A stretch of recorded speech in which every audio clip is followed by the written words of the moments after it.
Hi, I'm Fiona Bennett, and I am a life coach with Life Learning Strategies. And the reason I am here today is I want to talk to you about a topic.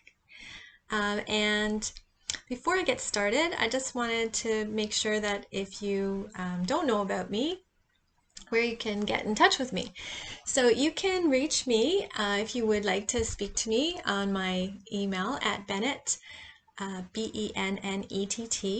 .lifelearningstrategies@gmail.com, and on my website at lifelearningstrategies.com. And if you have seen me on any other videos, that's awesome. If not, please feel free to check them out. I do other talks and meditations on my YouTube channel, and if you like them, or if you like this one, please feel free to subscribe. And let's get started with this topic. So today what I wanted to talk to you about is what you hear people say sometimes, and I know I have said myself, take me as I am.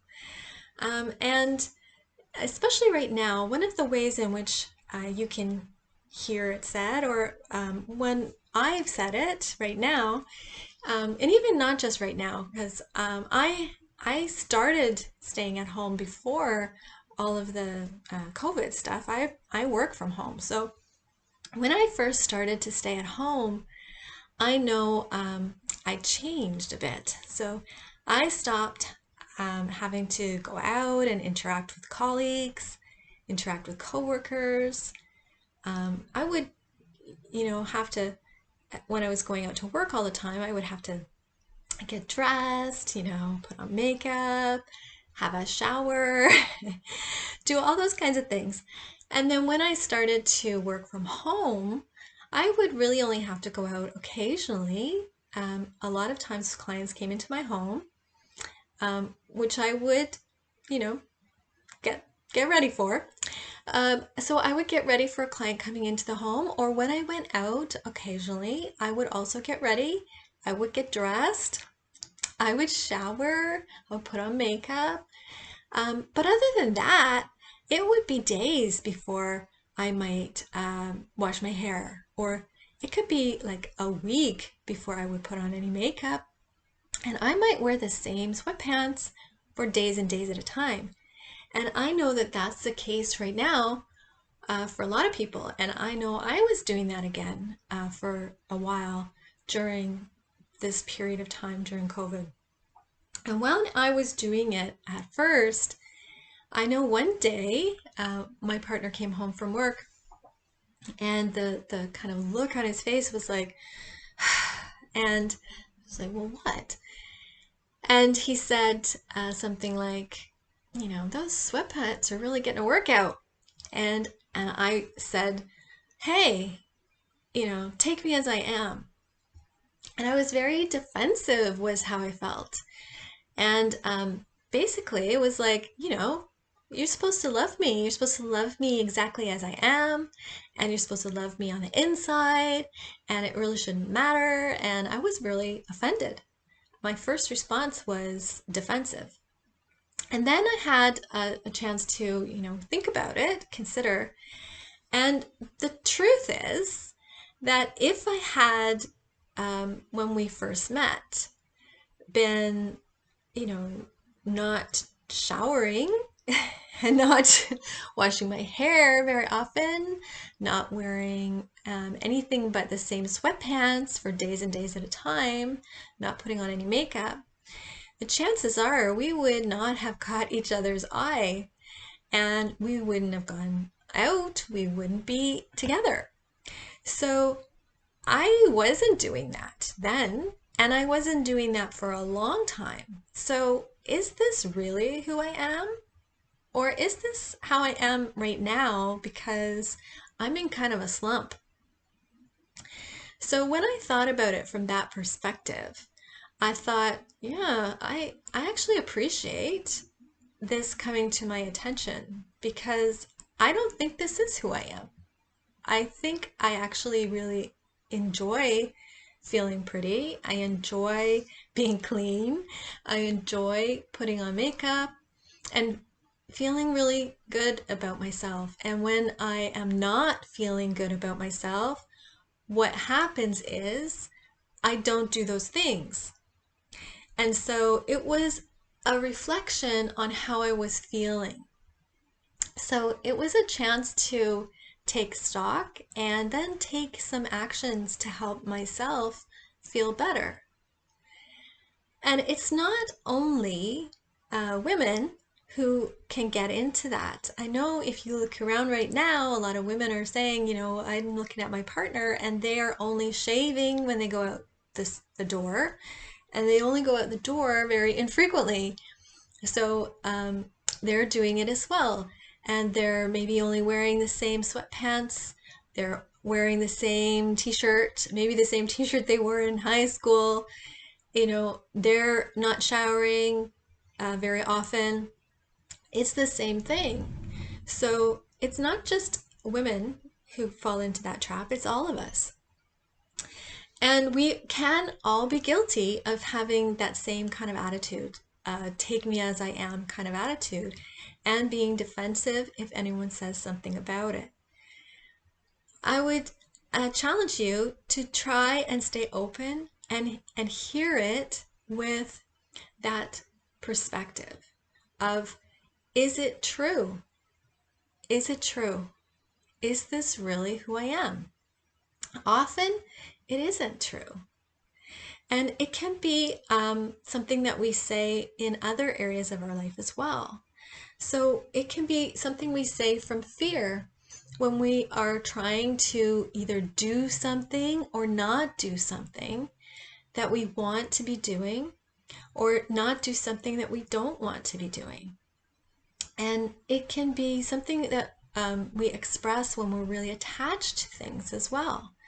So let's take another example of when maybe there's two people who are having a discussion, something that's really important to them. So maybe political or religious, and one person's expressed their opinion and the other person's expressed their opinion, and I'm right, no, I'm right, no, I'm right, no, I'm right. And finally, it gets to the place where one person says, well, fine, you know, that's it. Just take me as I am. That's how I believe it is. This is what I think. Take me as I am. And they're just totally stuck in. Well, again, is that really how you are? Is that you? Are you that opinion? Are you that belief? I think probably not. Probably not. Yes, you may hold that opinion. You may hold that opinion. And the other person is entitled to hold their opinion. And hopefully that the person that you are is someone who is willing to accept that. Is it more important that you're right, or is it more important that you have good communication? And good communication doesn't look like that. It doesn't look like, okay, just take me as I am. This is it. I know what I know I'm right, and that's it. It looks like being open and willing to listen to another person's perspective. Really, the only time someone is in the place where they actually need to prove a point is in some sort of political debate. Everywhere else, if you're feeling that way, it's because you've attached yourself to that belief or opinion. And while it's okay to have your own, it's also okay to be open and willing to learn and listen to the other person's. It makes it hard for a partner, a parent, a child, a friend, a colleague to be able to have any kind of communication with you if who you are is someone who is so attached to your own opinion and being right that they know that there's no point even talking to you. So think about it when you have that kind of discussion and that's something that you're feeling and saying. Another place where it might come up is when you're trying to do something and you feel like you just can't do it. So let's say it's a problem that you're trying to solve, like maybe a math problem you're trying to solve, or you're trying to learn a new language, you're trying to play a new instrument, and you're just not getting it. You just can't do it. And that's what you say. I just can't do it. Yes, you can. No, I can't. Yes, you can. No, I can't. Yes, you can. No, I can't. Just take me as I am. I can't do it. Well, can't you? Is that true? Is that really true? I would say that most people can do most things depending on what they choose to do about it. So yes, you might be really struggling with that math problem or playing those chords on the guitar or learning that language or whatever it is. That's probably very true. It might be a struggle, and maybe you can't do it right now. Right this moment, you can't do it. That doesn't mean that's who you are. That means you can't do it right now. It doesn't mean you can't acquire the skills or you can't, with practice, achieve that goal. If you make that choice, then you can. So it's just a matter of perspective. It's a matter of perspective, it's a matter of application, and a matter of belief. If you believe this is who I am, just take me as I am, then you'll be right. You'll be right because you won't do the things that you need to do to make it happen. And let's say it's something that you want to stop doing. What if it's an addiction and you are struggling with alcohol? You don't want to keep drinking, or drugs, or gambling, or sex addiction, or on and on and on, smoking. Whatever it is that you want to stop doing, and you have maybe you've tried a number of times and a lot of different things, and you have come to the conclusion that this is it, this is what it is, I'm an addict, just take me as I am. Is that really true? And I would challenge that no, it isn't. No, it isn't true. That there is something at the root of the problem. And that as soon as you get to the root of the problem, when you go inside and heal that, then you no longer need to do those things. The reason that you're still doing it is because it's soothing you. It's feeding you.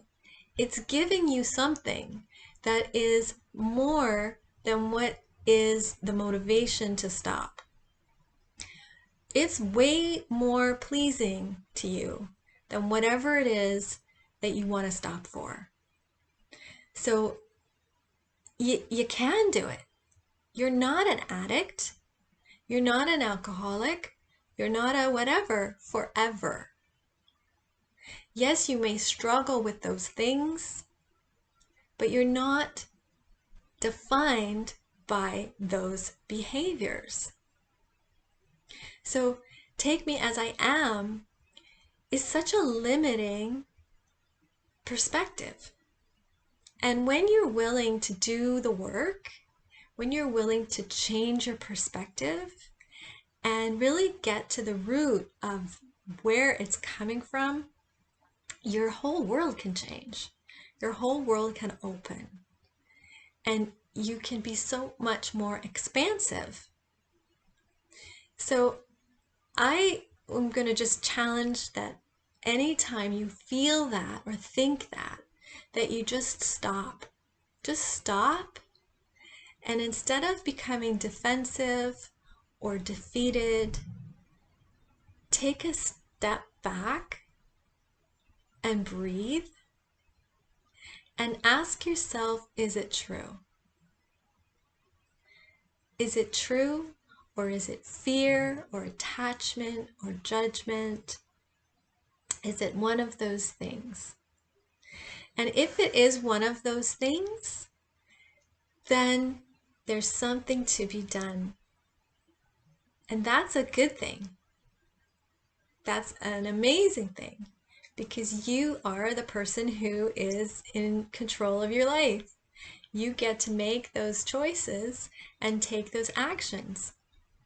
So if you're wondering, what they are, what actions to take, and where to go to change your perspective, I'd be happy to talk to you more about some of the ways to get to the root of the problem and to change those limiting beliefs and heal those wounds, so that you can do the things you need to do and change your perspective and stop doing the things you don't want to be doing. And I'd love to talk to you. So if you want to, please reach out. Leave any comments you like. I would do my very best to get back to you. I love to hear what you say, and I'd love to hear what you think and feel. And again, my email is bennett, bennett.lifelearningstrategies@gmail.com. And my website is lifelearningstrategies.com.